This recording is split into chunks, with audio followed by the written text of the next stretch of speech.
All right, let's get this over with. Alien vs. Predator Requiem picks up right where the first film left off, in which it picks up on the cliffhanger that the first film left off, in which a facehugger makes it onto one of the predators. And of course, you know, when that happens, that means bad shit is about to happen, in which an alien is about to bust out the chest of the predator, creating a alien-predator hybrid called a predalien. Oh my god, that sounds so stupid. But that ship that Predalien was on, it crashes landing in the middle of bumfuck nowhere.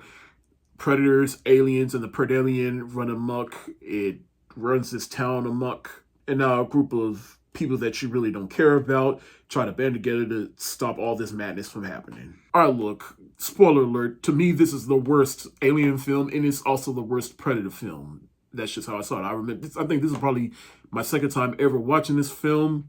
I think I was half paying attention when I was revisiting, and honestly, I don't care because I really don't care to go back and pay attention to the parts that I missed, but honestly, I got what I needed from it, and unless I am marathoning for a new Alien or Predator movie, I am not just going to willingly watch this movie. Like, this movie just downright sucks. It's bad.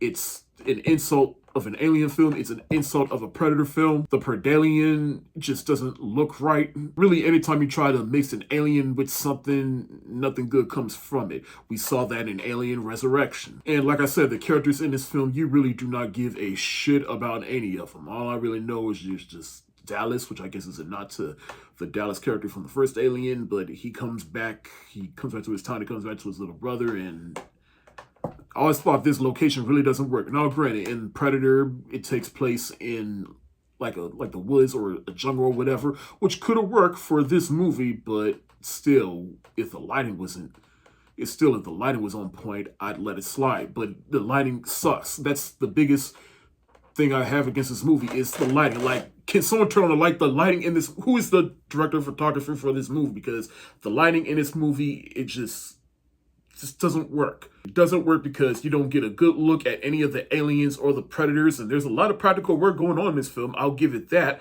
but we can't see any of it, and the fact that this movie is poorly lit just doesn't make for an appealing or a good-looking movie to look at or engage in. Now, one thing I forgot to mention in my review of the first AVP is that first film was PG-13, and yeah, I do think it kind of hurt the film a little bit, but hey, at least they made up for it for this film by making it R, and which really didn't help the film, and the filmmakers didn't understand that people don't want this movie to be rated R because of all the blood and gore and all that.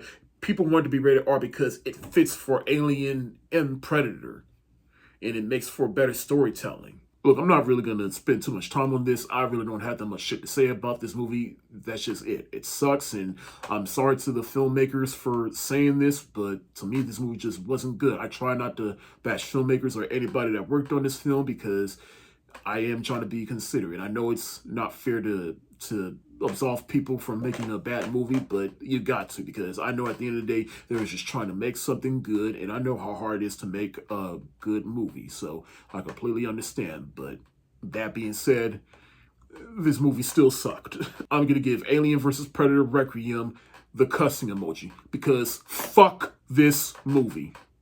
Whenever I give a negative review of a movie, I try to make up for it by suggesting better things to watch. So this movie was directed by the Strauss brothers, and some other things that they made are, they only made this and Skyline. I've never seen Skyline, and I heard some people enjoyed it, but hey, that's up to you.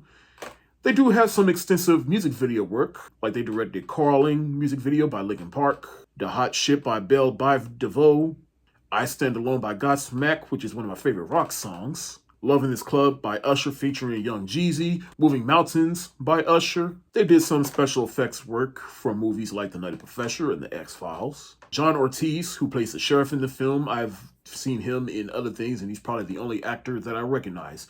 And he's been in things like Carlito's Way, Amistad, El Contente, Take the Lead, Miami Vice, American Gangster, Fast and Furious 4, which is probably the main thing I remember him from, where he played Braca, and that character does return in Fast and Furious 6 for a brief moment.